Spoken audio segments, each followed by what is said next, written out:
This channel's content is strictly for educational and informational purpose and does not endorse or promote any form of violence, harm, illegal activities, self-injuries and communal disharmony. অশান্ত মুর্শিদাবাদের আবহে এবার রাষ্ট্রপতি শাসনের সওয়াল বঙ্গ বিজেপির।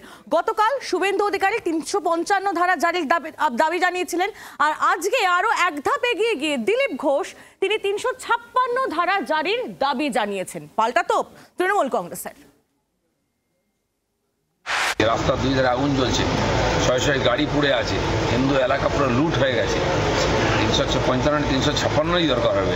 যদি বন্ধ করতে না পারেন তাহলে গদি ছেড়ে দিন। আমরা রাষ্ট্রপতি শাসনের জন্য আমরা সরকারের কাছে, কেন্দ্র সরকারের কাছে আবেদন জানাবো। ভিত্তিহীন দাবি, উদ্দেশ্য প্রণোদিত রাজনৈতিক কথাবার্তা, এরাই প্ররোচনাটা দেয়।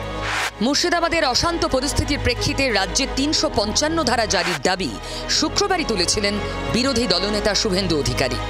It's a fit case for 55.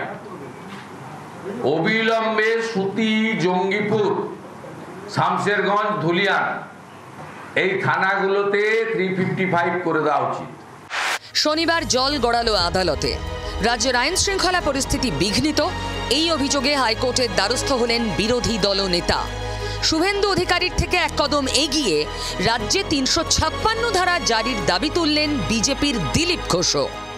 সকাল থেকে আবার শুরু হয়েছে, হাজার হাজার লোক এসে গ্রাম লুট করছে, মন্দির ভাঙছে, বাড়ি আগুন দিচ্ছে, নিজেদের মধ্যে গুলি চালিয়ে অসুস্থ হচ্ছে, পুলিশকে খুঁজে পাওয়া যাচ্ছে না, বিএসএফ এসে সামলাচ্ছে। ওয়াকফ বিল ইটসেলফ একটা প্ররোচনা, আর যারা ওয়াকফ বিল নিয়ে বিক্ষোভ দেখাচ্ছেন তাদের আমরা বারবার বলছি যে গণতান্ত্রিক পদ্ধতিতে বিক্ষোভ দেখান, বিজেপির প্ররোচনায় পা দেবেন না। এই অবস্থায় এদিন এক্স হ্যান্ডেল পোস্টে শান্তি বজায় রাখার আবেদন জানিয়েছেন মুখ্যমন্ত্রী মমতা বন্দ্যোপাধ্যায়। পাল্টা সোশ্যাল মিডিয়ায় অশান্তির ছবি পোস্ট করে মুখ্যমন্ত্রীর পদত্যাগের দাবি করেছেন শুভেন্দু অধিকারী। আমরা কেন্দ্রের সাথে সরাসরি যোগাযোগে আছি, মাননীয় গৃহমন্ত্রীর সাথেও কথা হয়েছে আমার গতকাল, এবং মাননীয় গৃহমন্ত্রীও খুব মাইনিউটলি পুরো বিষয়টি দেখছেন, মাননীয় হোম মিনিস্টার দেখছেন পুরো বিষয়টি। তার অফিসের স্টাফের সাথে আজকে সকালবেলা আমার কথা হয়েছে।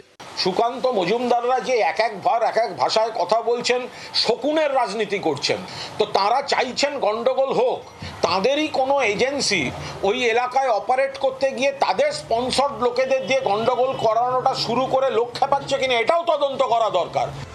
ওয়াকফ সংশোধনী আইনের প্রতিবাদে মুর্শিদাবাদের দফায় দফায় অশান্তি।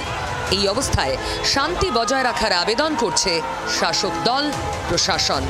অশান্ত পরিস্থিতির সুযোগে রাজ্যে ৩৫৫ আর ৩৫৬ ধারা জারির দাবি সামনে রেখে রাজনীতির রুটি সেঁকতে চাইছে বিজেপি। ব্যুরো রিপোর্ট, জি ২৪ ঘন্টা।